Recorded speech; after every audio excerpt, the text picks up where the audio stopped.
Baik, Assalamualaikum warahmatullahi wabarakatuh. Perkenalkan, nama saya Kuko Satrio Bimantoro, NIM 2024 dari kelas Desain dan Analisis Algoritma A. Di sini, saya akan menjelaskan tentang tugas yang telah saya kerjakan pada mata kuliah Desain dan Analisis Algoritma mengenai brute force. Pada tugas kali ini, terdapat dua soal, di mana untuk soal yang pertama, yaitu terdapat sebuah array A yang isinya yaitu 1 sampai N yang memiliki N elemen berisi N-1 bilangan yang terurut dari kecil ke besar. Dengan demikian, ada satu elemen array yang kosong. Bilangan yang diisikan ke A adalah bilangan dengan nilai 1 sampai N. Tidak boleh ada bilangan yang sama di A, sehingga ada satu bilangan 1 sampai N yang tidak digunakan. Di posisi bilangan tersebut, elemen array dikosongkan. Ilustrasi array A dengan 10 elemen dan 8 sebagai bilangan yang tidak digunakan ditunjukkan di gambar berikut. Nah, jadi seperti ini. Di sini terdapat 10 kotak ya, di mana di sini terdapat angka 1 sampai 10, di mana untuk kotak ke-8 ini nilainya kosong. Nah, untuk itu di sini kita diminta untuk mendesain algoritma untuk mencari bilangan yang tidak digunakan menggunakan strategi brute force. Nah, untuk itu di sini kita bisa beralih ke program yang telah saya buat. Di sini untuk menjawab soal nomor 1, saya telah membuat algoritmanya yang saya beri nama algoritma item kosong yang berisikan array dengan indeks 1 sampai N1. Di mana tujuan dari algoritma ini yaitu untuk mengetahui nilai dari item yang kosong pada suatu list dengan inputan array 1 sampai N-1 yang tipenya itu list, kemudian outputnya yaitu nilai dari item yang kosong, tipenya itu integer. Di sini kita menggunakan for ya untuk melakukan perulangan dari 1 sampai panjang dari list yang kita punya tadi. Kemudian kita akan melakukan pengecekan. Jika list tersebut ya dengan indeks item itu sama dengan none, itu maka kita akan mengembalikan nilai item plus 1. Oke, untuk itu kita langsung saja buat untuk programnya. Gimana? Di sini kita akan buat listnya terlebih dahulu yang kita beri nama A. Kemudian berisikan nilai 1, 2, 3, 4, 5, 6, 7, dan 8 kan kosong, berarti kita isikan dengan 0. Kemudian lanjut 9, dan terakhir 10. Seperti ini. Nah, selanjutnya kita akan buat sebuah function bernama item kosong, yang mana function item kosong ini akan mengambil nilai dari array tadi, dari list yang telah kita buat. Kemudian di dalamnya kita akan melakukan perulangan. Jadi kita gunakan for item in range length. Jadi untuk item dalam panjangnya array kita akan melakukan pengecekan di sini. Jika ya, list array ini indeks ke item itu nilainya sama dengan 0, maka kita akan mengembalikan nilai dari item ditambah 1. Nah, kurang lebih seperti ini untuk codingannya. Nah, ini kenapa kita kok tambahkan 1 di item? Jadi item ini kan merupakan indeks ya, indeks dari list di sini. Di mana setiap itemnya itu punya indeks tersendiri. Nah, mulainya itu mulai dari 0 ya. Jadi di list itu kan indeksnya mulai dari 0. Jadi 1 ini indeks ke 0, 2 ini indeks ke 1, 3 ini indeks ke 2, dan seterusnya. Nah, sementara isi dari item-item ini itu mulainya dari 1, 2, 3, dan seterusnya. Yang mana agar sama dengan isinya ini, indeksnya itu harus ditambah 1 juga. Sehingga di sini menjadi 1, di sini akan menjadi 2, 3, dan seterusnya. Nah, untuk itu kita di sini returnnya item plus 1.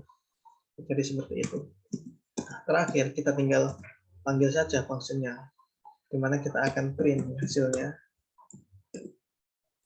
Kita akan kasih tulisan nilai dari item yang kosong adalah,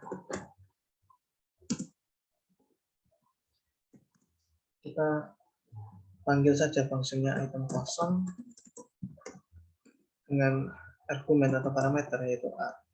Jadi kalau kita coba jalankan, hasilnya kurang lebih seperti ini. Jadi nilai dari item yang kosong itu adalah 8, sesuai dengan contoh yang ada pada soal. Oke, jadi seperti itu.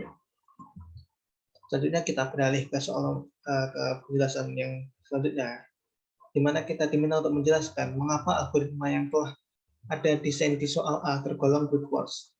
Ya, jadi berdasarkan algoritma yang telah kita buat tadi, kita akan mencari nilai elemen yang kosong itu satu persatu, mulai dari indeks pertama, kemudian kita lanjut ke indeks kedua, ketiga, dan seterusnya sampai kita ketemu item yang kosong pada list tersebut.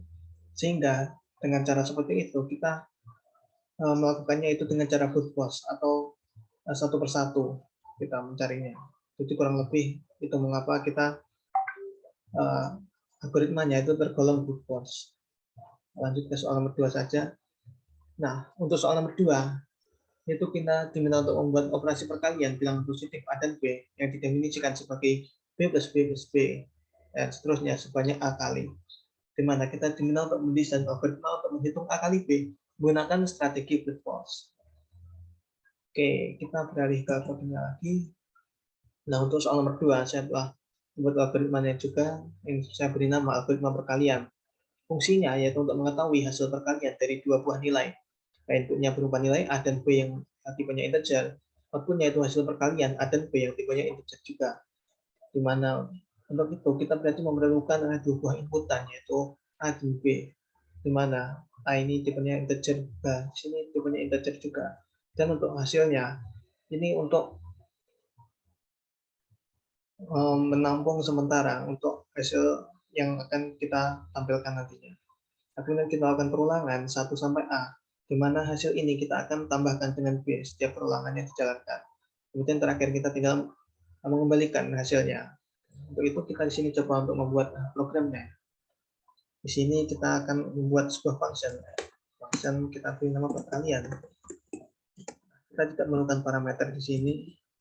Kemudian untuk inputannya kita berikan 2, yaitu A, yang mana tipenya integer ya, maka kita harus ubah jadi integer dulu pada inputannya.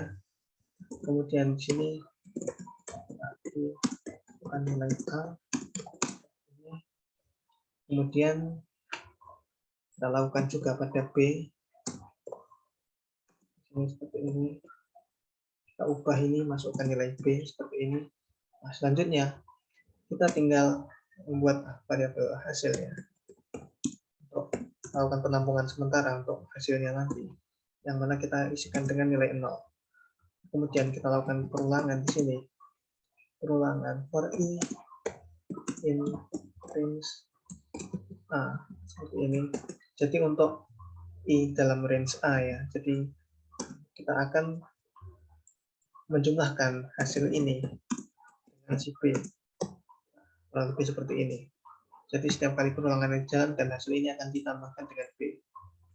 Sehingga kita tinggal mereturn hasilnya. Nah, setelah itu, setelah kita return, kita tinggal panggil fungsinya dan kita tampilkan hasilnya. Kita gunakan print di sini.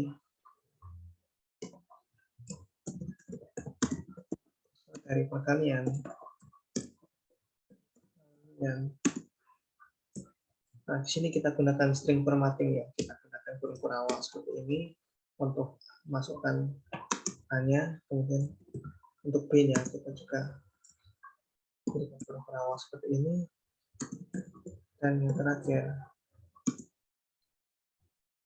kita akan lakukan untuk hasilnya ya.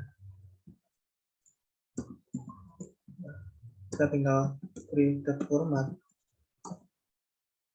Kemudian di sini kita untuk yang pertama kita isikan dengan A, yang kurung berawal kedua kita isikan dengan B, kurung berawal terakhir kita isikan dengan hasilnya. Di sini terdapat beberapa masalah ya, karena ternyata ini variabel-variabel tadi itu bersifatnya global, bersifatnya lokal, jadi hanya bisa diakses di dalam function. Untuk itu kita pindah saja ke sini untuk hasilnya seperti ini.